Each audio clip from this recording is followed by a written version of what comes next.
Cet après-midi, il y a eu le vote du Conseil de sécurité des Nations Unies qui est en faveur du déploiement de la force multinationale en Haïti.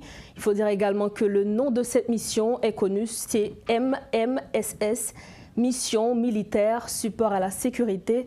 Et pour en parler, nous avons avec nous l'ancien diplomate américain, l'expert en relations internationales, M. Pierre-Antoine Louis. Bonsoir, M. Pierre-Antoine Louis. Bonsoir. Merci de votre disponibilité à Metro News. La première chose, comme je venais de le dire, le nom de la mission est connu. Mission militaire support à la sécurité. Ce n'est pas une mission onusienne. Comment pourrait-on comprendre cela? Et comment, où est la différence également? Bon, en fait, cette mission est assez exceptionnelle dans la mesure où nous avons une situation dans un pays qui est un problème de sécurité publique d'abord, l'incapacité de l'État du pays à protéger la population, la menace est interne. Ce sont des Haïtiens qui ont pris les armes et qui défient l'autorité de l'État, qui met à mal le monopole que l'État est censé avoir sur la violence légitime dans le pays. Donc, le Conseil de sécurité a été saisi à la demande d'Haïti pour autoriser une mission sous l'égide du chapitre 7 de la Charte des Nations Unies pour permettre à d'autres pays d'aider Haïti. Maintenant, pour ces pays, puisqu'ils n'ont pas un traité d'assistance mutuelle de sécurité avec Haïti, et puisque ces pays ne veulent pas envahir Haïti, donc ils ont cherché l'onction du Conseil de sécurité des Nations Unies pour légitimer la mission. Donc, si la mission est dite militaire, c'est une reconnaissance du fait que le problème de sécurité publique en Haïti comporte des dimensions extrêmement difficiles qui ne se prêtent pas à des solutions exclusivement policières. Il faut qu'il y ait des militaires avec les moyens assortis à un déploiement militaire qui permettent, si vous voulez, de déloger des groupes armés qui maîtrisent leur terrain et qui sont capables de commettre des exactions plutôt extrêmement brutales qu'une simple force de police ne pourrait pas en venir à bout. Donc c'est une mission exceptionnelle, une mission, si vous voulez, hybride, qui n'est pas normale dans le cours des choses pour le Conseil de sécurité. Normalement, c'est une mission, je vais dire, onusienne, qui a l'onction du Conseil de sécurité à travers une résolution et qui obtient des moyens à partir des contributions des pays membres de l'ONU. Donc, alors là qu'il s'agisse actuellement pour Haïti, pour la situation en Haïti, d'une mission exceptionnelle autorisée par le Conseil de sécurité, mais non onusienne. Commandée par le Kenya, parce que le Kenya va fournir l'essentiel, si vous voulez, ou bien la grande partie, la majorité, ou encore une plus grande portion des troupes. Enfin, je n'ai pas encore vu la résolution, donc je ne sais pas, je ne suis pas au courant du nombre, de l'effectif accordé à la mission, mais c'est une mission que le Kenya va commander avec d'autres pays, et ces pays nécessitaient une résolution du Conseil de sécurité. Donc c'est ce qui explique que la mission n'est pas onusienne, mais fait l'objet d'une résolution du Conseil de sécurité qui l'autorise à se déployer sur le territoire haïtien. Et quels sont les facteurs, selon vous, qui ont conduit à la décision du Conseil de sécurité de l'ONU? Bon, le premier facteur, c'est la demande d'Haïti, datée du 7 octobre 2022. Donc, il y a presque un an de cela, 5 jours près, qu'Haïti a sollicité un appui international armé pour venir à bout de sa situation sécuritaire désastreuse. C'est le premier facteur. Le second facteur, c'est que cette crise sécuritaire, enfin bon, cette crise multidimensionnelle qui a gangrène le carrément pays, justement. décimé l'État haïtien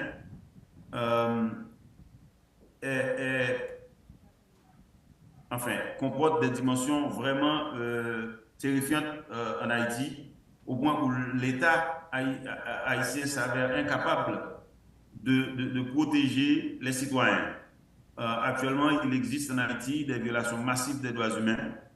Or que l'Assemblée générale des Nations Unies a adopté le principe de la responsabilité de protéger dans des situations dans lesquelles des êtres humains sont en proie à des violations massives des droits humains que l'État ou bien les autorités légitimes dans ce pays ne sont pas capables de mettre fin à ces exactions.